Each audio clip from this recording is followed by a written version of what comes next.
आणि आता काल आपण जसं सांगितलं तर 23 जे कर्मचारी तिथे अडकले होते, 23 कर्मचाऱ्यांपैकी काल आपण 14 कर्मचाऱ्यांना सुरक्षित आपण बाहेर काढलं होतं. त्यांची सर्वांची प्रकृती व्यवस्थित आहे. आज सकाळी आपण अजून एक व्यक्ती त्यांना आपण रेस्क्यू केलं. ते गंभीर अवस्थेत असल्यामुळे त्यांना आता आपण YCMला पाठवलेलं आहे आणि YCMमध्ये आता ते पोहोचल्यानंतर त्यांच्या प्रकृतीबद्दल आपल्याला कळेल. उर्वरित आता जे 8 अजून कर्मचारी आहेत त्यांचा शोध घेतलेला आहे. त्यातल्या आता अजून 2 लोकांचं लोकेशन सापडलेलं आहे. उर्वरित लोकांचं आता लोकेशन ते शोधत आहेत. कचरा खूप आहे, हाताने सगळा कचरा त्यांना बाजूला करावा लागतो आहे आणि त्याच्यामुळे थोडा ऑपरेशनला वेळ लागतो आहे. पण रेस्क्यू ऑपरेशन अजून चालू आहे. सर किती लोक आहेत अजून 8मध्ये 8 लोक आहेत. अजून त्यांच्याशी काय संपर्क होतोय काय? आता संपर्क होत नाही त्यांच्याशी. सर, वेस्ट टू एनर्जीचा हा प्रकल्प राबवताना नियमांचं पालन केलं गेलंय. बिल्डिंगला बांधायला परमिशन कोणी दिली? कचऱ्याच्या ढिगात या कचऱ्याच्या ढिगात बिल्डिंग बांधायला परमिशन दिली कोणी? कोण आहे तो इंजिनियर? कचऱ्याच्या ढिगामध्ये नव्हती ती. कचऱ्याच्या त्या ढिगापासून जवळजवळ 30 मीटरवरती सेफ अंतरावरती बिल्डिंग होती. बिल्डिंगच्या स्ट्रक्चरबद्दल काहीच प्रॉब्लेम नाही. बिल्डिंगचं स्ट्रक्चर व्यवस्थित होतं. बिल्डिंग 2 वर्षापूर्वीच त्याचं उद्घाटन झालं होतं. परंतु ज्या पद्धतीने हा एवढा मोठा कचऱ्याचा ढीग पडला त्याच्यामुळे ती बिल्डिंग कोसळली.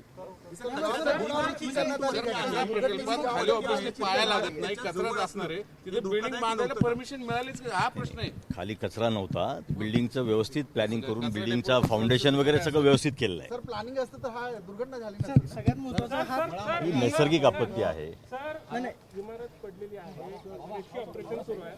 मात्र या रेस्क्यू ऑपरेशन नंतर काही चौकशी केली जाणार आहे का किंवा खूप दोषी आहे का? या बाबतीत महापालिका समिती वगैरे गठीत करणार आहे.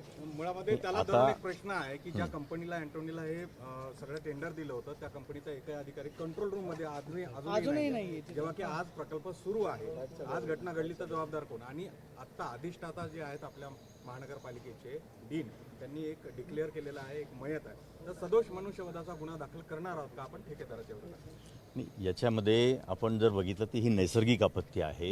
इतक्या दिवस 3 दिवसापासून जो पाऊस झाला त्या पावसामुळे हा कचऱ्याचा जो ढीग आहे त्याचं वजन वाढल्यामुळे तो सरकून खाली आला, ढासळला आणि तो इमारतीवर पडला आणि त्याच्यामुळे इमारत ही कोलॅप्स झालेली आहे. त्याच्यामुळे त्याच्यामध्ये कोणाचा दोष आता लगेच आपल्याला तसं म्हणता येणार नाही.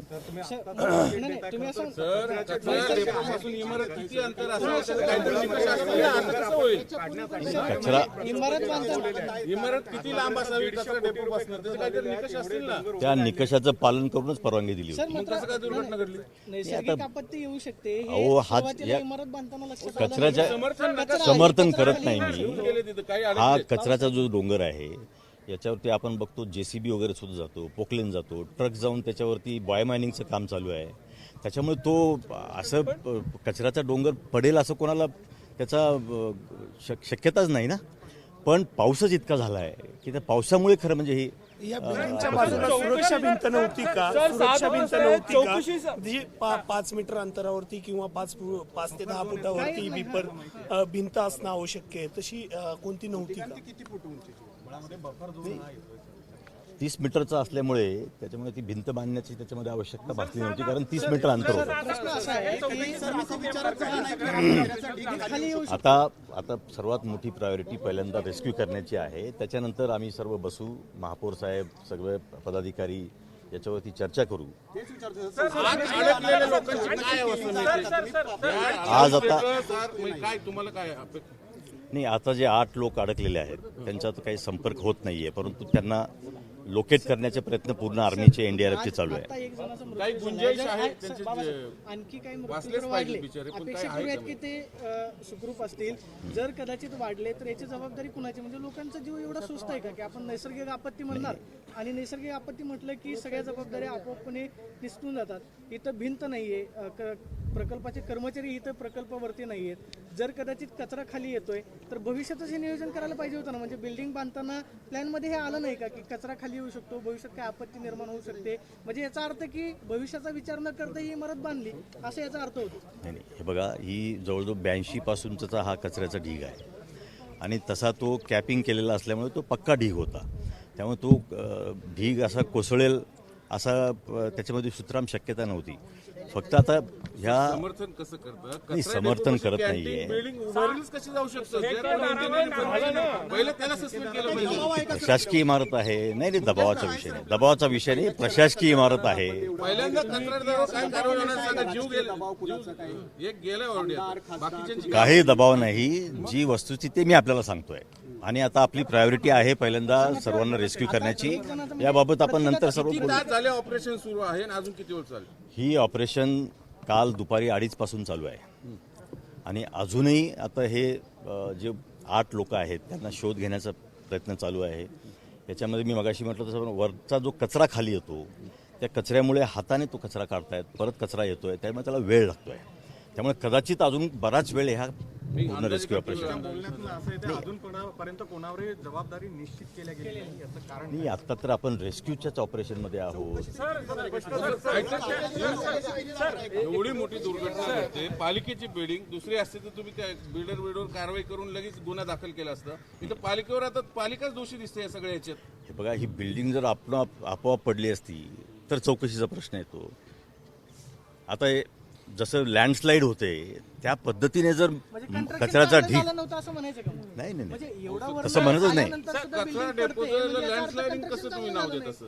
कचरा बिल्डिंग पडलाय त्या ऑब्व्हियसली ती बिल्डिंग कचरा डेपो. नाही, लँडस्लाईड सारखाच झालं ना. आपण जर बघितलं तर लँडस्लाईड सारखाच झालेला आहे तो. सर या कचरा डेपोची क्षमता किती आहे आणि ज्यावेळेस दुर्घटना घडली त्यावेळेस क्षमतेपेक्षा किती जास्त कचरा होता आणि या प्रकल्पामध्ये दररोज किती कचऱ्यावर प्रक्रिया होणं अपेक्षित होतं आणि त्या तेवढी प्रक्रिया या डेपोमध्ये होतीये का आणि कचऱ्याचं प्रमाण जे आहे मर्यादेपेक्षा जास्त आहे?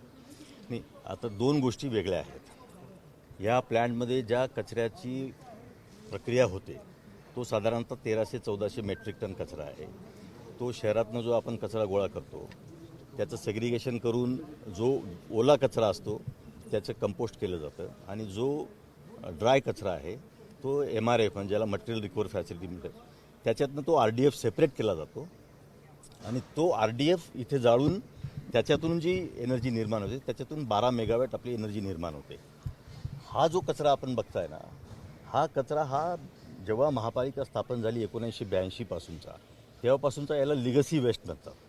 हा लिगसी वेस्ट आहे आणि सॅनिटरी लँडफिल याला म्हणतात. तर तो SLF फॅसिलिटी आहे. त्यामुळे ह्या कचऱ्याचा आणि प्लॅन्टचा तसा काही संबंध नाही आहे. आता ही जी लँडफिल आहे ही काढण्यासाठी बायोमायनिंगची म्हणून प्रक्रिया असते. तर बायोमायनिंगचे सुद्धा काम दोन्ही ठिकाणी चालू आहे. म्हणजे मागच्या बाजूला जे कचरा येतो आणि इथे पण बायोमायनिंगचं काम चालू आहे. त्यामुळे प्लॅन्टचं ऑपरेशन आणि हा कचरा याचा काही संबंध नाही. सर पण मात्र किती क्षमतेपेक्षा कचरा इथं जास्त आहे का जो आलेला आहे कचऱ्यातून याची? नाही, हा मी आपल्याला तेच सांगतो की प्लॅन्ट जेव्हा स्थापन झाला तेव्हापासून कचरा इथे डम्पिंग होत नाही. तो कचरा पूर्णपणे प्रक्रिया केला जातो. हा पूर्वीचा कचरा आहे, लिगसी वेस्ट म्हणतात याला.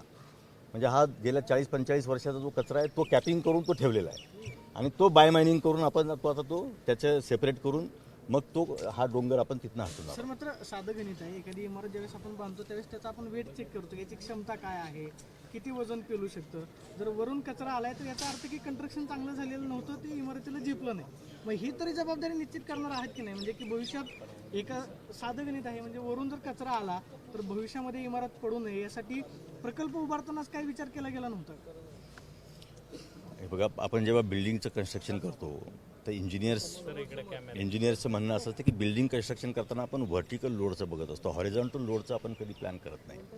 आणि इथे हा जो ढीग कोसळला हा मागणं आल्यामुळे हा हॉरिझॉन्टली त्याने पुश केलेलं आहे बिल्डिंग.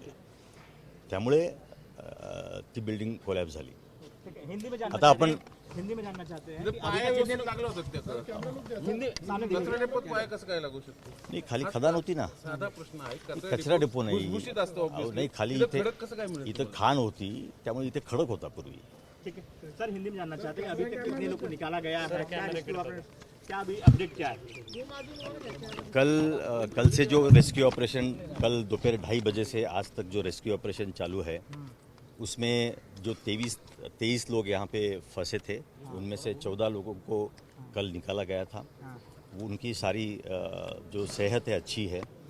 आज सुबह एक जो गंभीर अवस्था में एक व्यक्ति को निकाला गया है और उनको YCM हॉस्पिटल भेजे गए और 8 जो कर्मचारी है वो अभी तक वहाँ पे फंसे हुए हैं उसमें से 2 लोगों का लोकेशन भी ट्रेस हुआ है एनडीआरएफ को, और बाकी 6 लोगों की अभी लोकेशन ढूंढने का प्रयास चालू है। जिम्मेदार कौन है? इतना बड़ा हादसा हो गया, वजह क्या है? देखो, अभी तो ये कल आपने देखा, ये नैसर्गिक आपत्ति है, ये नेचुरल कैलेमिटी है। जितनी बारिश हुई उससे ये पूरा कचरे का पहाड़ जैसा जो है ढह गया, ये तो नेचुरल कैलेमिटी है। पूरे मामले की जांच के आदेश दे रहे हैं, आप दे चुके हैं या फिर क्या? अभी तो हम सारे सिर्फ रेस्क्यू ऑपरेशन में बिजी है।